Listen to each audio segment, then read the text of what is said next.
the way back. In that situation, you're handing it to the fullback, right? As we evolve, maybe you pitched it to your tailback. Now you spread the field, and you have your choices of where to throw it and complete it for a first down.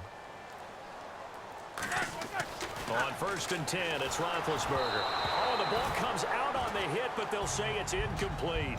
It's a tried-and-true formula, and I don't think it'll change for as long as we play football. If someone's trying to throw the ball and you can put pressure on them and make it tough, that's only going to help your defense. Yeah, he sensed being hurried. He got rid of it before taking the hit, but incomplete. Over the middle here to Brown. And brought down, but not before they're inside the 25. And that's one of his advantages of a passer, is now with his height, setting back there in the pocket, firing it over the middle, he can really see everything clearly. It is, and I know that other quarterbacks get it done different ways, all right? You don't have to be his height to make a great play, but what he does is he takes away having to make those slide steps in the pocket to find angles to throw the ball through. He just throws right over the top of it because he can see everything, and sometimes that saves time and gets the ball to a receiver quicker. There is no doubt that Geno Atkins is really strong and stout at the point of attack, but I love his suddenness, the ability to make plays, to be in one spot, and then he's gone and into the offensive backfield. He's a heck of a player. And there, a big TFL, tackle for loss. Hard to believe that his father, Gene Atkins, was an NFL defensive back. Has bred this big defensive tackle. And he'll be a couple yards shy of the red zone here at the 22-yard line. Back with Charles Davis, Brandon Gaudin. It's Steeler football to begin quarter number 2. They're on the march, but facing a 3rd down here.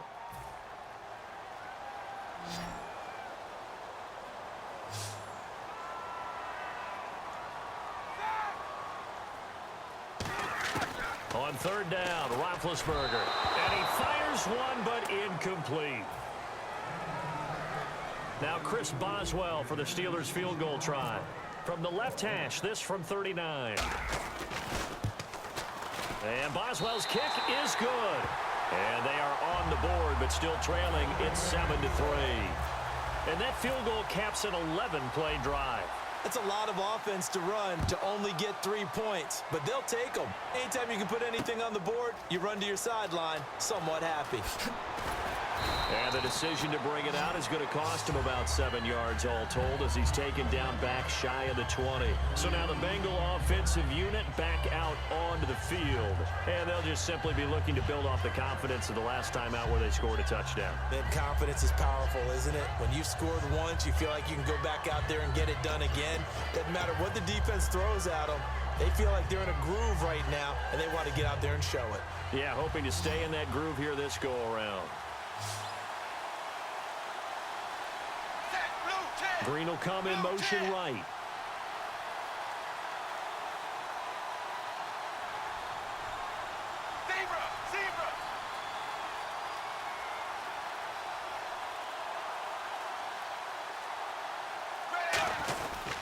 They begin the drive with Hill.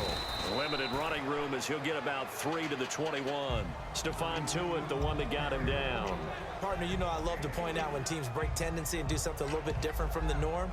But when you run the ball in the first play of the drive, that's not a tendency breaker at all. That's just trying to establish yourself as you move forward. See if they stay on the ground for 2nd down.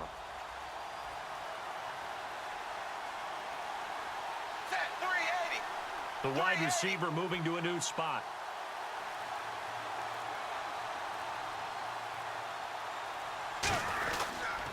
Now a first carry for Giovanni Bernard. And he is met at the line of scrimmage, and he goes down right there. Just a 1-yard pickup there, and it's going to make it 3rd down at 6. Well, so many times we look at a short run and we praise the offense for trying to set the tempo and establish things, but the defensive guys, hey, they just won the battle there. It wasn't a big run given up. They don't always have to absorb the body blows. Sometimes they dish them out themselves. He drops it off for Bernard. And he was able to shed the tackle, but the reserves come in for the stop. And how about this one now? In their own territory, a gutsy call. They're going to go for this on 4th and a yard. Now the Steelers put a stop to the action with a timeout defensively. They'll have 2 remaining as we step aside here in this 2nd quarter. And how about this one now? In their own territory, a gutsy call. They're going to go for this on 4th and a yard. A 4th down gamble with Dalton. And it is incomplete. So certainly an interesting call there to go for it. And the Steelers, they're going to take over an excellent field position. And Pittsburgh getting set to take the field. And last time able to get 3. It's not what they wanted. They wanted 6, but they got at least something. They mustered something out of the drive. They'll take it. I like the way you described it. Not ideal, but they'll take it. Anything to put some points on the board. Into a double team, and it's intercepted. Picked off by the linebacker, Ray Maualuga. And a big turnover there as his guys will get the football back. The Bengal offense now gets set to head back out onto the field. And on that last drive, went for it on 4th, turned it over. A good job by their defense, though. They held them to 3, but this offense, they've got to be a little bit better, a little bit more careful here. And sometimes when you see these calls on 4th down, when they decide to go for it, it's not necessarily the coach saying, I believe in my offense. But when this ball's tipped and intercepted, picked off, William Gay. And a great return as he gets this all the way down close to the 30-yard line. The Steelers offense now, they head back onto the field. And last time, 1-play interception. So this offense, they should be fresh. That's a good way of putting it. And I can't wait to see what they decide to do with play calling. Because a 1-play drive where you throw an interception. And into the end zone. Touchdown, Pittsburgh.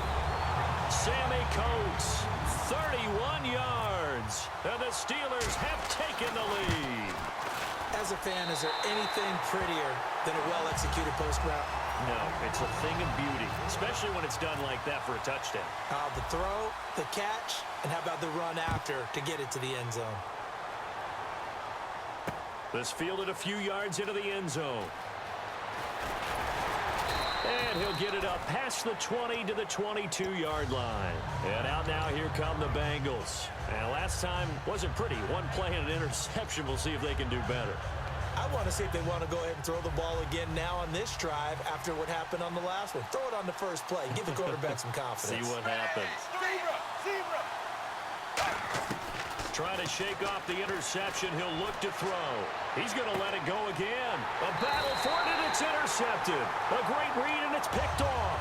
And his guys are going to get the football at the 37-yard line. The Steelers offense now, they get ready to head back on the field. And they were able to punch it in the end zone last time. They'll be looking to do that again here for the defense. Obviously, they'll be looking to stop them from punching it back in the end zone. It always is punch-counter-punch, isn't it? And which team has the advantage? Let's just go back. Last time on offense, they rolled downfield, got into a good rhythm. You can see a little more bounce in and out of the huddle. You can see the sideline really get into the game. So defensively, you're thinking to yourself, how do we take that away from them? How do we get the advantage back? Let's see what they come up with. I think pressure is always the first way to go. You love pressure. I love it. We'll see if they dial it up this drive. Roethlisberger with a give to Bell. And he's going to get hit at the line of scrimmage and driven backwards. No gain on the play. It'll be 2nd down. And when you're running the football, one thing you don't want to see is a big boy coming up there and swallow you whole in those D tackles and nose tackles. No, you're actually counting on your big boys to protect you from them. But on that play, the defensive tackle had the leverage, and he won the battle. No gain, correct? No gain. They'll try and run it in with Bell. No gain there, and it's going to set up 2nd and goal. Well, it's been the air game that's taken them down on this drive before they finally turned around and handed it off on the last play. And now they're looking for the big boys to get him in the end zone. Couldn't do it there. It'll be interesting to see. Offensive lines had to pass block a lot on this drive. Will they be able to revert and fire out and create some space in the run game? And they'll let the fullback try and take him home. And give him 2 yards officially, and now it'll be 3rd and goal. 2 minutes to go here in the first half. Back to Heinz Field after this.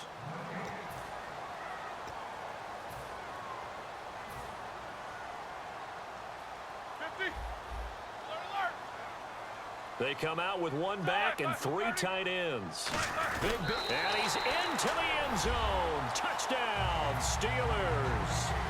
Ben Roethlisberger with his 2nd touchdown here in this first half. And the Steelers are going to add on to their lead.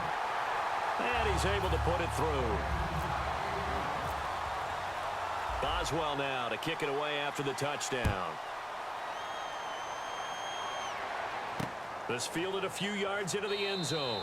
And he won't return this one. He'll go down to a knee, and they'll start at the 25.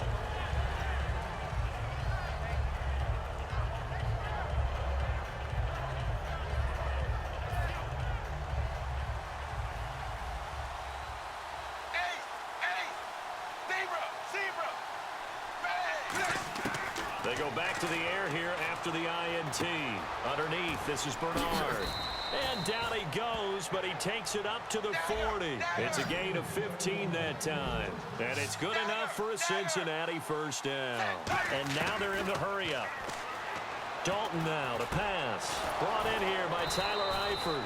I think in a lot of ways, Tyler Eifert is happy to wave bye-bye to 2016 because of the injury issues. Got hurt in the Pro Bowl, missed the first 6 games of the season, and then couldn't finish the year with another back injury. Yeah, and the one that hurt, that Pro Bowl injury, supposed to be such an award for the great year he had a season ago and just never really got things going this year, did he? Such a difficult matchup, especially in the red zone. Look for a big bounce back in 2017.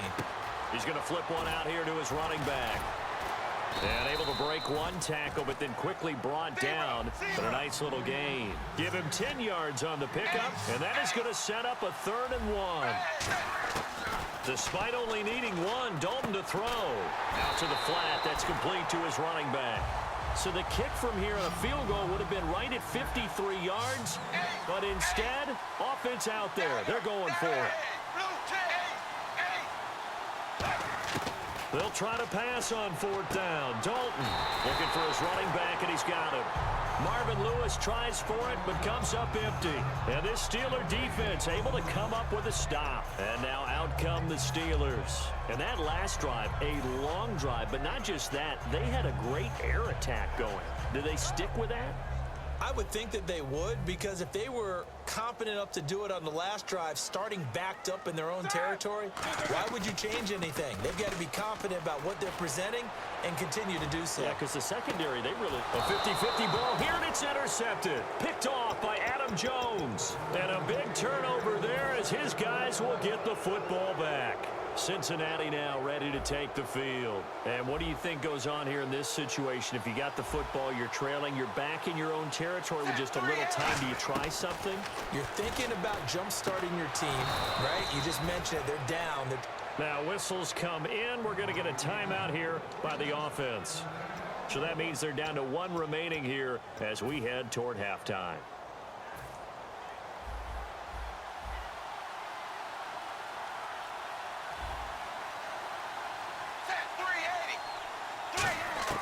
A first down throw coming for Dalton. And his throw here's incomplete. Tyler Boyd, the former Pitt Panther, was the target. That'll bring up 2nd down. Let's give some credit to the defensive guys on that play. Able to bat that one away. Sure looked like they were trying to hit the corner route.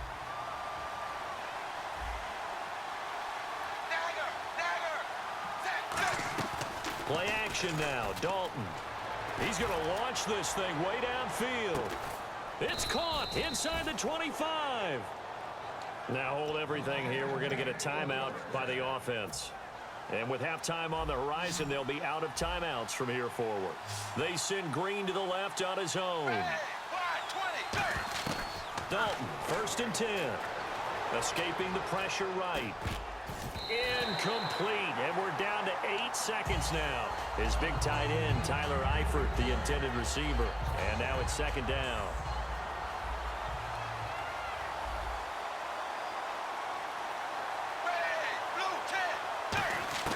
2nd and 10. Dalton once more. And that is incomplete. 2 seconds left on the clock. When defenses get to the quarterback that quickly, a lot of times it's called a jailbreak. It wasn't quite that fast, but fast enough that he had no time to look downfield and set himself to throw the ball. And as he tried to do that, he was hit and it forced an incompletion. And Bullock will put this one through, and that will do it.